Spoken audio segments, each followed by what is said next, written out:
Informações preliminares. No caso do x/r, é desejável que qualquer mudança de processo seja detectada pelo gráfico de x, enquanto o gráfico de r deve capturar apenas variações de causa comum. Então, quando eu tenho um processo robusto, quando eu já fiz todo aquele trabalho, eliminei todas as sujeiras normais do processo, coloquei sob controle, entrei num sistema, a partir daí, ó, quando eu estiver usando o XR, teoricamente, quando tiver uma causa especial atuando, ele vai afetar o meu X e não vai afetar o meu R. O meu R vai estar me dizendo só o tamanho da variação das minhas causas comuns. Isso significa que deve haver uma alta probabilidade de variação entre sucessivas amostras, enquanto a variação dentro da mesma amostra é mantida baixa. O XR é o carro-chefe dos gráficos de controle. É o chamado gráfico de variáveis porque os dados a serem plotados resultam da medição de uma variável ou escala, a nossa variável numérica contínua. Esse tipo de medição ocorre quando, para cada par de valores, há um número infinito de valores possíveis entre eles. Em uma escala de comprimento milímetros, por exemplo, existe um número infinito entre os valores 23.350 e 23.351. Por exemplo, posso ter valores como 23.3503, 23.3508 e assim por diante, com quantos zeros depois da vírgula eu quiser. Então, são infinitos os números. Os limites de controle. Então, os limites de controle são calculados a partir dos dados do processo e, portanto, representam o que a gente chama de voz do processo, ou voice of process. Eles estão definidos em mais ou menos 3 sigmas. O limite superior de controle, LSC, e o limite inferior de controle, LIC, são calculados a partir de fórmulas fornecidas nos slides seguintes. Várias constantes são necessárias nas fórmulas. Os valores dessas constantes são tabelados e também fornecidos na sequência. Ao calcular os limites de controle, é prudente coletar o máximo de dados possíveis. Muitos autores sugerem pelo menos 25 amostras. O exemplo a seguir faz uso de menos amostras para facilitar a nossa brincadeira didática. Tá lá. Como é que eu calculo, então? O limite superior de controle, linha central e limite inferior de controle para o gráfico x barra é calculado a partir dessa fórmula. Então, x barra barra mais A2, que é uma constante, vezes o R barra. Então, o que é o x barra barra? É a média das médias. E o que é o R barra? É a média das amplitudes. Eu preciso desse fator A2. Para calcular o R, eu preciso de um fator D4 e um fator D3, são constantes. E o R é variável de acordo com tua amostra, é a amplitude das tuas amostras. Olha a tabela, onde eu acho. Aqui é A2, D2, Dzinho 2, Dzinho 3, Dzão 3 e Dzão 4. No nosso caso aqui, a gente vai usar o Azão 2, o Dzão 3 e o Dzão 4. No X barra R. Essas tabelas são maiores, tem muito mais valores, tem tamanhos de amostras muito maiores. Agora, a gente vai usar essa tabelinha básica até com tamanho de amostra até 10 elementos, porque é o padrão para o X barra R. É raro você ver qualquer um utilizar mais do que 10 elementos para cada amostra que ele tira quando se usa o X barra R. Análise das cartas de controle. Então, você deve construir os gráficos x barra e R, verificar se todos os pontos estão dentro dos limites de controle. Observação: se um ou mais pontos estiverem fora dos limites de controle, o processo saiu fora de controle. Isto é, causas especiais estão atuando.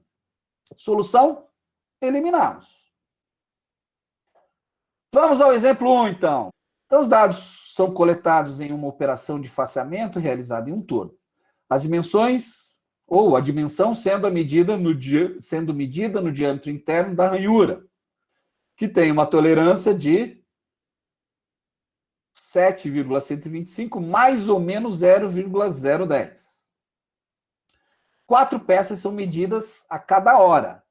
Esses valores foram inseridos na tabela a seguir. Então, está lá a tabela. Então, primeiro passo, eu tenho que coletar os dados.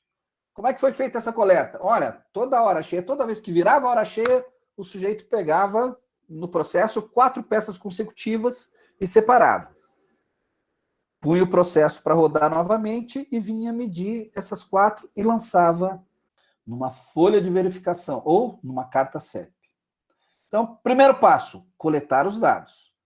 Essa coleta tem que ter periodicidade correta, tem que ter tamanho de amostra correto, para que ela seja válida, para que ela possa ser representativa de toda a população.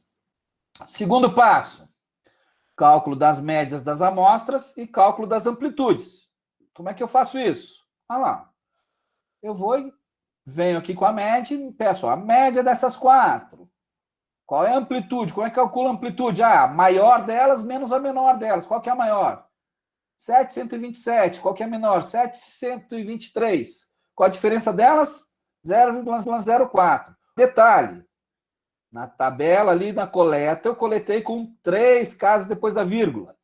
As minhas médias e amplitudes eu estou trabalhando com 4 casas. Tudo bem? Eu sempre tenho que trabalhar uma a mais. Cada tiragem essas 4 aí são a mesma amostra de tamanho 4. 12 amostras de tamanho 4. As médias e as amplitudes de cada amostra.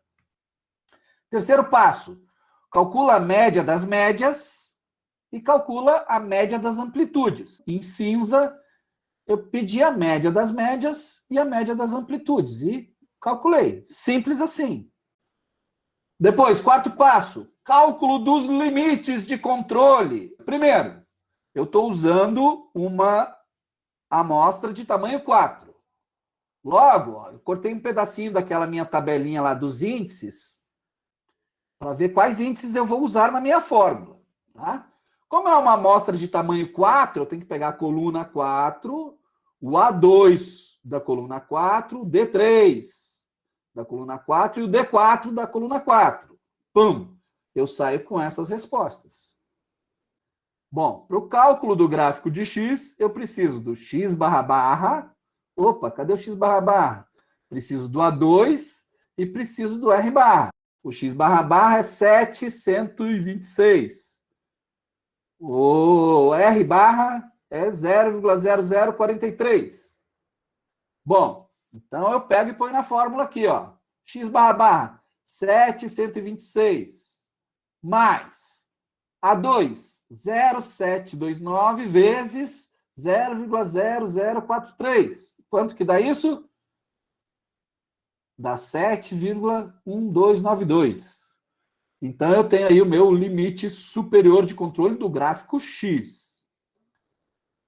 Tenho a minha linha média, que é o próprio X médio. E tenho a minha linha inferior, que é o X barra barra menos o A2 vezes o R. Gráfico de R. D4 vezes R. D4, 2,282 vezes 0,0043. Dá isso aqui, 0,099. Minha média é o próprio R, 0,0043, 0,0043. Linha inferior, o D3 é 0. 0 vezes qualquer coisa é 0. Bom, feito isso, o que eu preciso fazer? Já defini, tenho todos os limites, já calculei todas as médias, já calculei todas as amplitudes. Então, qual é o próximo passo? Plotar os gráficos de X barra e R barra e analisar os resultados. Simples assim. Opa! Tem ponto fora. O que significa isso? Significa que tem causa especial atuando. E detalhe, ó, essa amostra 3, ele ultrapassou os limites tanto no X barra quanto no R. Então, esse meu processo aqui não é aquele processo que já estava controladinho, bonitinho, que desviou. Não, esse é um processo grosso que eu estou tendo que começar a implantar. Eu estou começando a querer trabalhar com ele. Esses limites que eu calculei são Mentirosos. Por quê? Porque eles foram calculados em cima de todas as amostras, inclusive aquelas que foram geradas, aqueles resultados gerados por influência de causas especiais. Então, análise dos resultados e ações, verificou-se que o ponto 3 está fora dos limites de controle, nos gráficos X barra e R, nos dois gráficos, significando que causas especiais estão atuando. Eu tenho que fazer uma análise. O operador, o substituto, é inexperiente, né? Ele não está preparado para isso, por isso que houve um desvio maior, né? Aquela coleta foi do turno onde o substituto, onde um operador foi substituir o cara que não veio trabalhar naquele dia. Puxa, qual foi a ação? Ó, treinamento do operador, ou se ele não conseguir entrar na linha e produzir no mesmo padrão, a gente tem que direcionar ele para outra máquina, porque ele não consegue repetibilidade nesse tipo de serviço que ele está fazendo. Ok? Ok. Pam. Fiz a ação. Fui lá e reavaliei. Opa, a causa foi eliminada. Então, agora o que eu vou fazer? Eu vou eliminar esse ponto 3 e recalcular todos os limites de novo. Então, eu vou lá e elimino aquela amostra 3.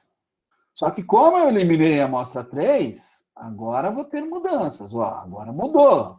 A média das médias teve uma pequena mudança, a média dos ranges teve uma pequena mudança, logo, os limites também tiveram mudança. Vamos ver como é que ficou o gráfico agora.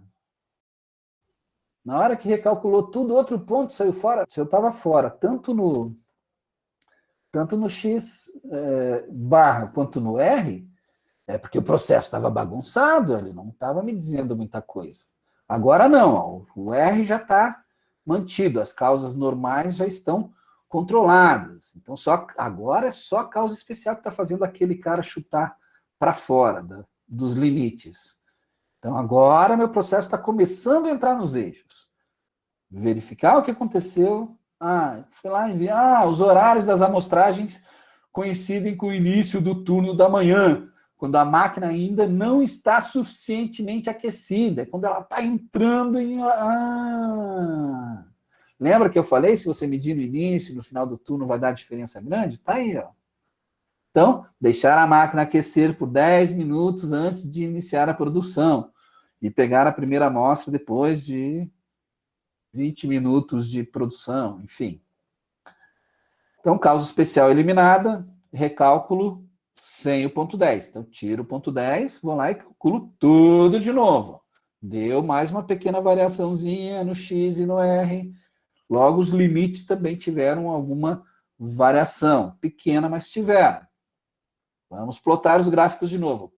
Opa, agora todos eles estão dentro, ou seja, agora meu processo está estável. Esses limites de controle são os limites que eu aceito como sendo os limites de controle do meu processo.